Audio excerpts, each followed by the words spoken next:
കാര്യങ്ങളിൽ വ്യക്തത വരുത്തിയോ എന്ന ചോദ്യത്തിന് വ്യക്തത വരുത്തിയിട്ടില്ല എന്നുള്ളതാണ് എൻ്റെ അഭിപ്രായം. ഇന്നിപ്പോൾ മുഖ്യമന്ത്രി കോഴിക്കോട് നടത്തിയ പ്രസംഗത്തിൽ ആദ്യ ഭാഗത്ത് പൊതുവെ CPM നേതാക്കളൊക്കെ നടത്തുന്നതാണ് വിദേശ വിഷയങ്ങളിൽ യുദ്ധം, ലെബനൻ, ഇസ്രയേൽ അതൊക്കെ പറഞ്ഞ ശേഷമാണ് ഏറ്റവും അവസാനമാണ് വിഷയത്തിലേക്ക് വരുന്നത്. അങ്ങനെ വിഷയത്തിലേക്ക് വരുമ്പോൾ PV അൻവറിന് അതിശക്തമായ വിമർശനം, അൻവറിൻ്റെ പേര് പറഞ്ഞു തന്നെ വിമർശനം വരുന്നു. അപ്പോൾ അദ്ദേഹം വീണ്ടും ഈ സ്വർണ്ണക്കടത്തുമായി ബന്ധപ്പെട്ട ഒരു ജില്ലയെ അപമാനിക്കാനല്ല എന്ന കാര്യങ്ങൾ വിശദീകരിക്കുമ്പോൾ 21-ാം തീയതി വാർത്താ സമ്മേളനത്തിൽ പറഞ്ഞ കണക്കുകൾ, ആ കണക്കുകൾ തന്നെയാണ് വീണ്ടും നിരത്തുന്നത്. അപ്പോഴും കരിപ്പൂർ മലപ്പുറം ജില്ലയിലാണ് എന്ന് അദ്ദേഹം പറയുന്നു. ആ കണക്കുകൾ അദ്ദേഹം വിശദീകരിക്കുന്നു. സംസ്ഥാനത്താകെ പിടിച്ച ഹവാല പണവും സ്വർണത്തിൻ്റെ കണക്കൊക്കെ പറയുന്നത് തന്നെയാണ് 21-ാം തീയതിത്തെ പത്രത്തിലും വന്നിട്ടുള്ളത്, വാർത്താ സമ്മേളനം നടത്തിയിട്ടുള്ളത്.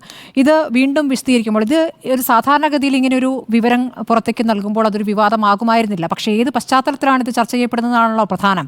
ഇത് ADGP RSS കൂടിക്കാഴ്ച, ആ കൂടിക്കാഴ്ച എന്തിനാണ് എന്ന സംശയം വരുന്നു. ആ കൂടിക്കാഴ്ചയിൽ മുഖ്യമന്ത്രിക്ക് ഒരു വിമർശനമില്ല എന്ന് വരുന്നു, CPM ഒരു വിമർശനമില്ല എന്ന് വരുന്നു. രാഷ്ട്രീയ വിമർശനം വരേണ്ടയിടത്ത് DGPയെ കൊണ്ട് അന്വേഷണം നടത്താൻ ആവശ്യപ്പെട്ടുകൊണ്ട് അതിൻ്റെ റിപ്പോർട്ട് കാത്തിരിക്കുന്നു. അതിൽ അസ്വാഭാവികമായ സമീപനം, ഇതാണല്ലോ ഇതിൻ്റെ തുടക്കം.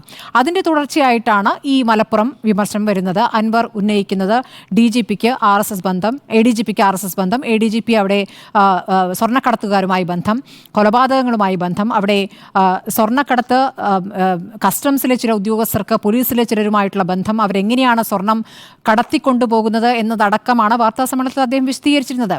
അപ്പോൾ അതിന്മേലൊരു അന്വേഷണം നടത്തുക എന്നുള്ളത് ആണ് ഏറ്റവും പ്രധാനപ്പെട്ട കാര്യം. ആ കാര്യങ്ങളിലേക്ക് പോകാതെ മലപ്പുറം എന്ന ജില്ലയെ എന്തുകൊണ്ട് പറഞ്ഞു? ജില്ല എന്ന് പറയുന്നത് സാങ്കേതികമാണ്. ഞങ്ങൾ ന്യൂനപക്ഷത്തിനൊപ്പം ഏതൊക്കെ കാലങ്ങളിൽ നിന്നിട്ടുണ്ട്, എത്രത്തോളം ശക്തമായ ന്യൂനപക്ഷത്തിൻ്റെ ആവശ്യങ്ങൾ മുന്നോട്ട് വയ്ക്കുന്നവരാണ്. മതേതരമായ ഞങ്ങളുടെ നിലപാട് യഥാർത്ഥത്തിലുള്ള ന്യൂനപക്ഷം സംശയിക്കുന്നില്ല എന്ന് അദ്ദേഹം വിശദീകരിക്കുന്നു. അതിനിടയ്ക്ക് നേരത്തെ ചന്ദ്രചൂഡിനെതിരെ വർഷങ്ങൾക്ക് മുമ്പ് ഉയർത്തിയ അതേ വിമർശനം തന്നെ, നാവ് വാടകയ്ക്ക് എടുത്തു എന്നുള്ള വിമർശനം തന്നെ ഇപ്പോൾ അൻവറിൻ്റെ കാര്യത്തിലും ഉയർത്തുന്നു. പുകമറ വഴി ഏതു കൂട്ടരെ കൂടെ കൂട്ടാം എന്ന് പ്രതീക്ഷിക്കുന്നു, അവർ തന്നെ തള്ളിപ്പറയും അൻവറിനെ എന്നാണ് അദ്ദേഹം പറയുന്നത്. അപ്പോൾ അൻവറിൻ്റെ ഈ സമ്മേളനം, അൻവർ നടത്തിയിരിക്കുന്ന പൊതുസമ്മേളനത്തിലൊക്കെ വരുന്ന ആളുകൾ ആകാംക്ഷയോടെ ഇയാൾ ഇത് എന്താണ് പറയുന്നത് എന്ന് കേൾക്കാൻ വരുന്ന ആരൊക്കെയോ ആണ്. അത് അൻവറിനെ പിന്തുണയ്ക്കുന്നവരല്ല എന്നുള്ളതാണ് CPMൻ്റെയും നിലപാട്. അതോടൊപ്പം തന്നെ നേരത്തെ ഉണ്ണി ബാലകൃഷ്ണൻ ചൂണ്ടിക്കാണിച്ച പോലെ ഭൂരിപക്ഷ വർഗീയതയും ന്യൂനപക്ഷ വർഗീയതയും ഒരേ ത്രാസിൽപ്പെടുത്തിക്കൊണ്ട് പരസ്പര പൂരകങ്ങളായി പ്രവർത്തിക്കുന്നു എന്ന് ഇന്ന് പിണറായി വിജയൻ പറയുന്നു. കഴിഞ്ഞ ദിവസം അത് MV ഗോവിന്ദനും പറഞ്ഞിട്ടുണ്ട്. അപ്പോൾ അതൊരു പാർട്ടി ലൈനായി തന്നെ വരികയാണ്, മുഖ്യമന്ത്രിയുടെ മാത്രം ലൈനല്ല. അപ്പോൾ അത് തിരഞ്ഞെടുപ്പുമായി ബന്ധപ്പെട്ട്, തിരഞ്ഞെടുപ്പിൻ്റെ റിസൾട്ടുമായി ബന്ധപ്പെട്ടൊക്കെ വന്നിരിക്കുന്ന ഒരു നിലപാട്, ഈ ന്യൂനപക്ഷ പ്രീണനം എന്നുള്ള ആരോപണം അത് പാർട്ടിക്ക് ദോഷം വരുത്തിയിരിക്കുന്നു, കിട്ടിയിരുന്ന ഇഴവ വോട്ടുകൾ, ഹൈന്ദവ വോട്ടുകൾ നഷ്ടപ്പെടുത്തിയെന്ന വിലയിരുത്തലിൽ നിന്ന് വന്നതായിരിക്കാം. പക്ഷേ പൂർണ്ണമായും ന്യൂനപക്ഷം ഞങ്ങൾക്ക് വിരുദ്ധരാകുന്നു എന്നൊരു തോന്നലിൽ വന്ന ഘട്ടത്തിലാണ് ഇതിലൊക്കെ ഒരു പ്രതികരണത്തിലേക്ക് വരുന്നത് എന്നുള്ളതാണ്, ഈ ഒരു വിശദീകരണത്തിലേക്ക് വരുന്നത് എന്നുള്ളതാണ്. ഇനിയിപ്പോൾ ദ ഹിന്ദു നൽകിയ വാർത്തയുമായി ബന്ധപ്പെട്ടാണെങ്കിൽ മുഖ്യമന്ത്രി ഇന്ന് പറഞ്ഞിട്ടുള്ളത്, ഹിന്ദുവിൽ വന്നത് പറയാത്ത കാര്യം എന്ന് പറയുമ്പോൾ അഭിമുഖത്തിൽ പറയാത്ത കാര്യമാണ്.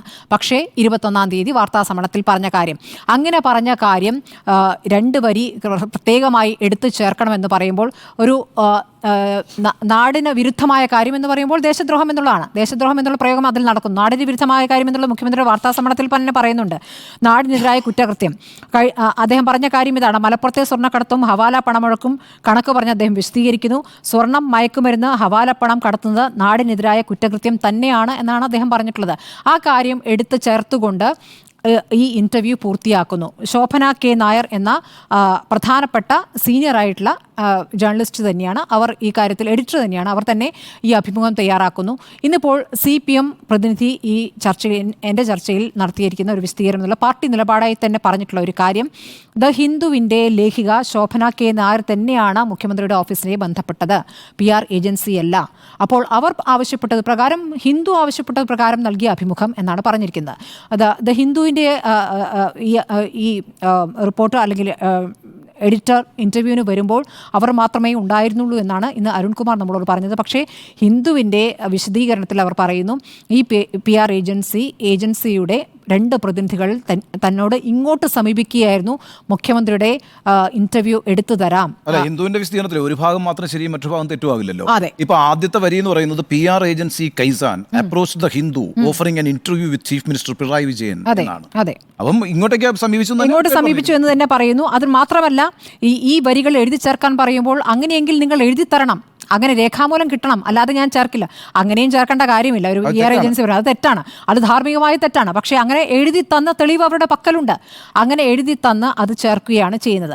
അങ്ങനെ ചേർത്തുകൊണ്ട് ദ ഹിന്ദു എന്ന നാഷണൽ പത്രത്തിൽ, അതായത് ഇംഗ്ലീഷ് ദേശാഭിമാനി എന്ന ക്ലീശ പ്രയോഗമായിരിക്കാം, പക്ഷേ ആ പ്രയോഗം ഒരുപാട് കാലമായിട്ട് പറയുന്ന ഒരു കാര്യമാണ്. അപ്പോൾ അത്രത്തോളം ഇടതുപക്ഷത്തോട് ചേർന്ന് നിൽക്കുന്ന ഒരു പത്രം ചില ഘട്ടങ്ങളിൽ അങ്ങനെയല്ല അതായി കഴിഞ്ഞിരിക്കുന്നു എന്നൊക്കെയുള്ള സത്യമാണ്. പക്ഷേ പൊതുവെ അങ്ങനെയാണ് കരുതപ്പെടുന്നത്. അങ്ങനെ ഒരു പത്രത്തിൽ തന്നെ ഇങ്ങനെയൊരു ഇന്റർവ്യൂ വരിക എന്നുള്ളത് ആരുടെ ഉദ്ദേശമായിരുന്നു? അത് കേരളത്തിലെ വായനക്കാർക്ക് വേണ്ടിയല്ലല്ലോ, അങ്ങ് നാഷണൽ ലെവലിൽ ഡൽഹിയിൽ വായിക്കാൻ വേണ്ടിയാണോ ആ വാർത്ത ആ രൂപത്തിൽ വരുത്തിയത്? അപ്പോൾ ഈ ഏജൻസി ഞങ്ങളുടെ ഏജൻസിയല്ല, ഞങ്ങൾക്കിങ്ങനെ ഒരു ഏജൻസിയുമായി ബന്ധമില്ല എന്ന് CPM പ്രതിനിധി ഈ ചർച്ചയിൽ പറയുകയാണ്. മുഖ്യമന്ത്രിയുടെ ഓഫീസിന് മുഖ്യമന്ത്രി ഓഫീസ് ആരെയും ചുമതലപ്പെടുത്തിയിട്ടില്ല എന്ന് പറയുന്നു. യഥാർത്ഥത്തിൽ മുഖ്യമന്ത്രിക്ക് ഈ PR പരിപാടികൾ ചെയ്യാനായി PRD ഉണ്ട്. മുഖ്യമന്ത്രിക്ക് തന്നെ 12 ഉപദേഷ്ടാക്കളുണ്ട്. അപ്പോൾ മുഖ്യമന്ത്രിയുടെ പ്രസ് സെക്രട്ടറി അറിയാതെ എങ്ങനെയാണ് ഒരു PR ഏജൻസിയിലെ 2 അംഗങ്ങൾ ഈ ഇന്റർവ്യൂവിൽ ഉടനീളം പങ്കെടുക്കുകയും അതിൻ്റെ കണ്ടന്റ് തീരുമാനിക്കുകയും ചെയ്യുന്നത്? ആ കണ്ടന്റ് തീരുമാനിച്ച് അതിൻ്റെ ഫൈനൽ ഡ്രാഫ്റ്റ് ആയി കഴിയുമ്പോൾ സ്വാഭാവികമായും അത് മുഖ്യമന്ത്രിയുടെ ഓഫീസിനൊന്ന് കാണിക്കേണ്ടതാണ്. ദ ഹിന്ദു ആയതുകൊണ്ട് അങ്ങനെ പോകട്ടെ എന്ന് വിചാരിച്ചു. അപ്പോൾ അതിനുശേഷം അങ്ങനെ ഒരു പിഴവ് വന്നു, ഇങ്ങനെ ഗുരുതരമായൊരു പ്രശ്നം വന്നു എന്ന് വരുന്നത് ഇന്നലെ രാവിലെ പത്രത്തിൽ വന്ന വാർത്ത. ഇന്ന് നേരത്തോട് നേരം, ഇന്ന് സന്ധ്യയാകുമ്പോഴാണ് പ്രതികരിക്കുന്നത്. ഇത്രയും സമയമെടുക്കുകയാണ്. ആ സമയമെടുക്കുമ്പോഴും ഇങ്ങനെ ഒരു ഏജൻസി ഞങ്ങൾ ഏർപ്പെടുത്തിയിട്ടില്ല, ഈ ഏജൻസിക്കെതിരെ ഇതാ ഞങ്ങൾ നിയമ നടപടിക്ക് പോകുന്നു എന്നൊരു വാചകം ഇതുവരെയും വന്നിട്ടില്ല. ദ ഹിന്ദുവിന് പിഴവ് പറ്റി എന്ന് പറയുമ്പോൾ, എഡിറ്റർ ഖേദപ്രകടനം നടത്തുമെന്ന് പറയുമ്പോൾ, ഖേദപ്രകടനം നടത്തുമ്പോൾ ആ ഖേദപ്രകടനത്തിൽ തീർന്നോ? ആ ഖേദപ്രകടനത്തിലാണ് നേരത്തെ ഉണ്ണിവാർഷം പറഞ്ഞ പോലെ അവിടെയാണ് ഒരു വെളിപ്പെടുത്തലുണ്ടാകുന്നത്. ആ വെളിപ്പെടുത്തലോട് എന്താണ് പ്രതികരിക്കാത്തത്? ഈ നേരത്തോട് നേരമാകുന്നു. ഈ വൈകൽ എന്താണ്? ഇപ്പോൾ ഈ ADGP RSS കൂടിക്കാഴ്ചയുമായി ബന്ധപ്പെട്ട് വന്ന വൈകൽ പോലെ തന്നെ ഈ വൈകലിനെയും കാണേണ്ടി വരും. എല്ലാം കണക്റ്റഡ് ആണ്. അപ്പോൾ ഈ വൈകൽ എന്താണ് എന്ന് മനസ്സിലാക്കേണ്ടത്. അപ്പോൾ ആരാണ് മുഖ്യമന്ത്രിയുടെ ഓഫീസ് അറിയാതെ മുഖ്യമന്ത്രിയുടെ ഓഫീസിന് വേണ്ടി എന്ന രൂപത്തിൽ ഈ കാര്യത്തിൽ ഇടപെട്ടത്? അപ്പോൾ ഈ പ്രധാനപ്പെട്ട PR ഏജൻസിയാണ്, ചിലർ PR ഏജൻസി ഒന്നല്ല, ബഹുരാഷ്ട്ര കമ്പനികൾക്ക് വേണ്ടി തന്നെ പോകുന്ന PR ഏജൻസിയാണ്. ആ PR ഏജൻസിയിലെ 2 പ്രമുഖർ തന്നെ പ്രധാനമന്ത്രി നരേന്ദ്രമോദിക്ക് വേണ്ടി PR പ്രവർത്തനം നടത്തിയിട്ടുള്ളതാണെന്നുള്ള പേരടക്കം വന്നു കഴിഞ്ഞിട്ടുള്ളതാണ്. രാജീവ് ചന്ദ്രശേഖരൻ്റെ സ്ഥാപനത്തിൽ പങ്കെടുത്തതാണെന്നുള്ള വിവരങ്ങൾ പുറത്തു വരുന്നതാണ്. നമ്മളിപ്പോൾ ഈ വാർത്തയുമായി ബന്ധപ്പെട്ട് അവരോട് ഏജൻസിയെ ബന്ധപ്പെടുമ്പോഴും അവർ പറയുന്നു മുഖ്യമന്ത്രിയുടെ ഓഫീസുമായി ഞങ്ങൾക്ക് ബന്ധമുണ്ട് എന്ന് തന്നെയാണ് അവർ പറഞ്ഞിട്ടുള്ളത്. കൂടുതൽ വിശദീകരിക്കാൻ തയ്യാറായിട്ടുമില്ല. അപ്പോൾ മുഖ്യമന്ത്രിയുടെ പ്രസ് സെക്രട്ടറി അറിയാതെ, മുഖ്യമന്ത്രി അറിയാതെ, മുഖ്യമന്ത്രിക്ക് വേണ്ടി എന്ന നിലയിൽ ആരോ ഒരാൾ ഇടനില നിന്നോ?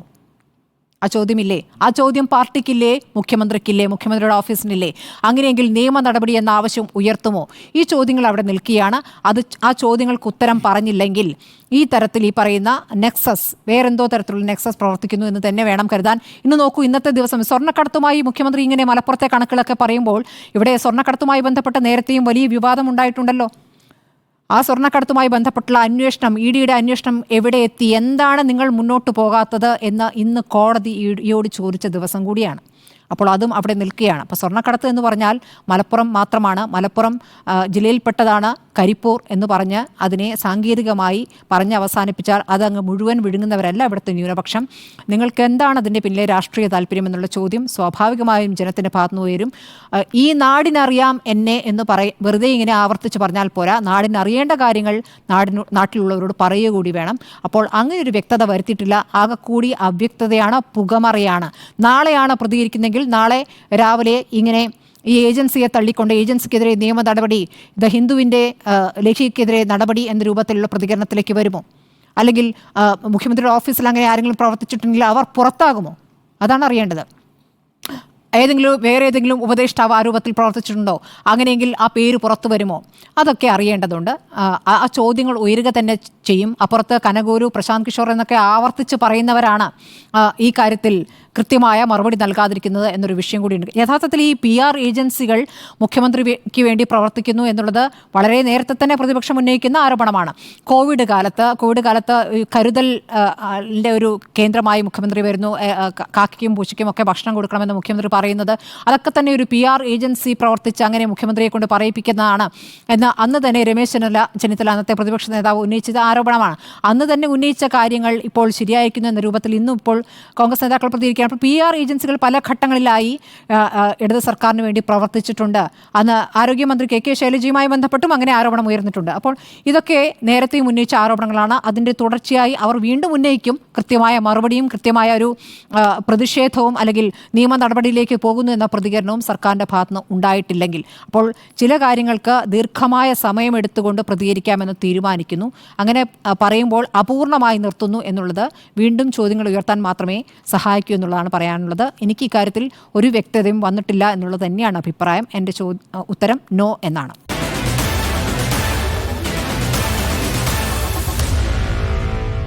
Meet the editors.